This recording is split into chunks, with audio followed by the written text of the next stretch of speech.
nearly $15 million, which benefited all our participating teams. The impact of these improvements are clear, with all 5 of the AFC zones represented once again and several teams returning after a break. Ya, pihak AFF mengaku rugi besar setelah Indonesia tidak bermain lagi di ASEAN Cup atau yang dikenal dengan Piala AFF. Di semifinal sendiri, hanya ada tim seperti Thailand, Vietnam, Singapura, dan Filipina karena Indonesia sendiri terhenti di fase grup. Seperti kita tahu, skuad Garuda sudah tidak bermain lagi di ASEAN Cup, khususnya di semifinal. Alhasil jelas, dengan ini, penayangan Piala AFF merosot tajam. Yang biasanya, tayangan ASEAN Cup bisa mencapai jutaan penonton, kini hanya ratusan ribu saja. The impact of these improvements are clear, with all 5 of the AFC zones represented once again and several teams returning after a break. Ya, alasan itu karena Indonesia sudah tidak bermain lagi di turnamen ini. Seperti kita tahu, supporter Indonesia dicap sebagai supporter paling besar di wilayah ASEAN. Alasan itu karena negara Indonesia menjadi negara terbesar di ASEAN dengan penduduk hampir 280 juta, di mana sebagian besar penduduk Indonesia sangat fanatik terhadap sepak bola, apalagi soal mendukung timnas Indonesia.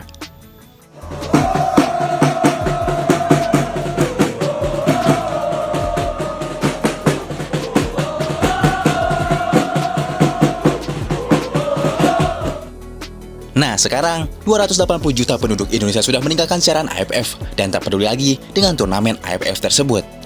Sekarang jutaan fans Indonesia sedang menunggu laga paling bersejarah, di mana Indonesia akan kembali berjuang di kualifikasi Piala Dunia 2026.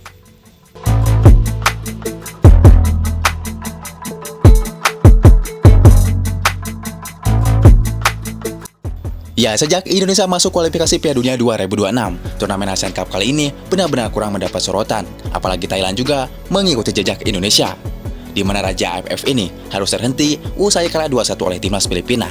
Tentu kemenangan Filipina sangat mengejutkan karena berhasil mengalahkan Thailand setelah 52 tahun tak pernah menang.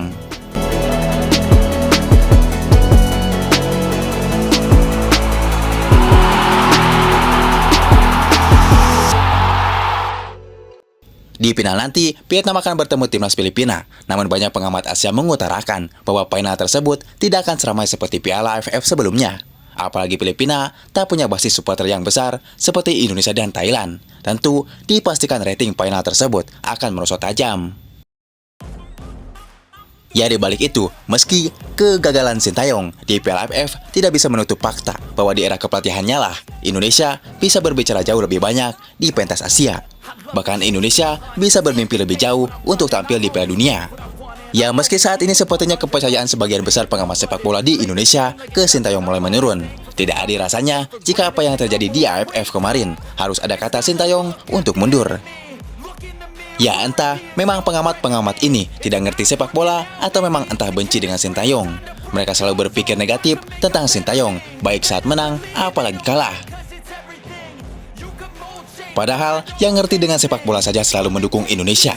Salah satunya dari legenda timnas Indonesia Greg Nucolo. Greg Nucolo meminta kepada pengamat sepak bola di Indonesia agar tetap mendukung skuad Garuda daripada banyak bicara. Buat pengamat sepak bola gimana? Kalian harus baik. Dukung dan support timnas saja, nggak usah bacot. Nonton, diem. Menang, bersyukur. Kalah, tetap support. Jangan cuma tulis komen aja. Datang ke lapangan aja enggak. Jadi pengamat yang baik dan tidak usah cari kesalahan pemain timnas. Sensasi.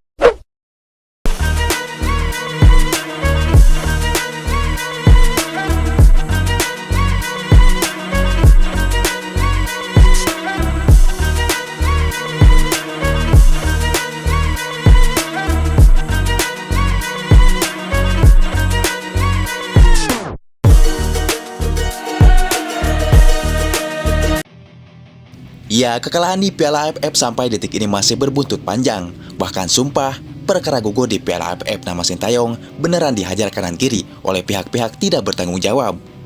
Padahal ini cuma AFF dan pemainnya U22 pula. Yang mana itu juga sudah merupakan bagian dari kesepakatan Sintayong dan PSSI yang ingin menyiapkan kerangka tim buat jangka panjang.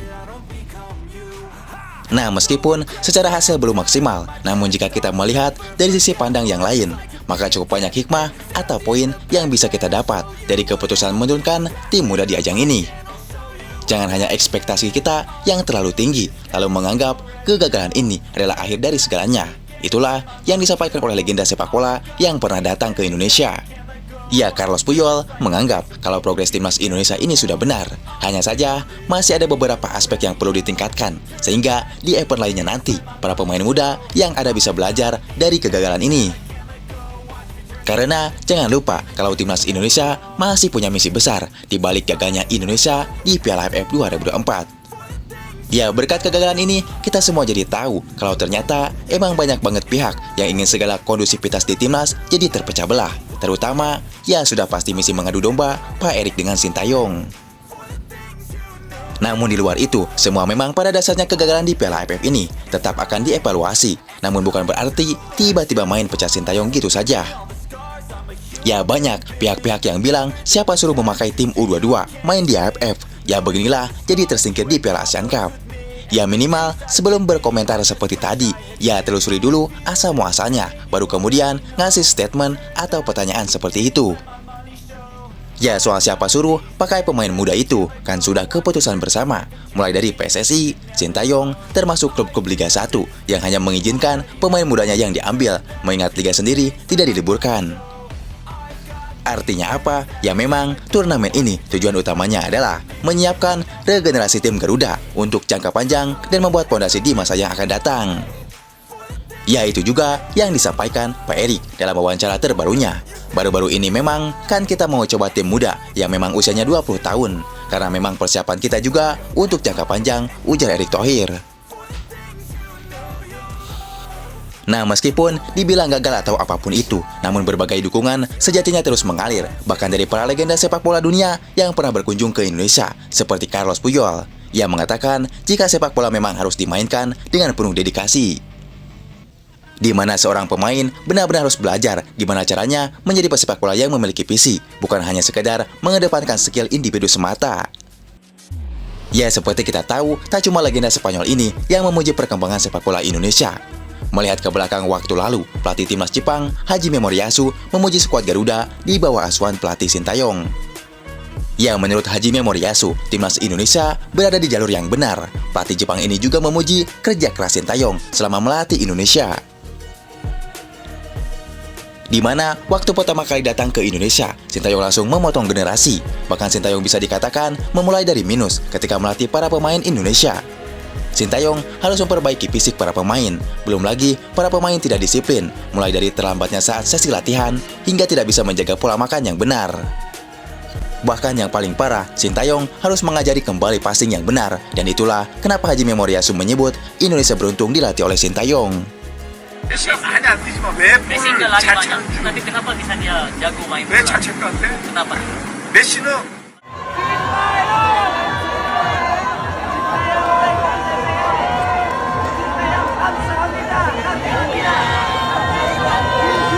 We love you!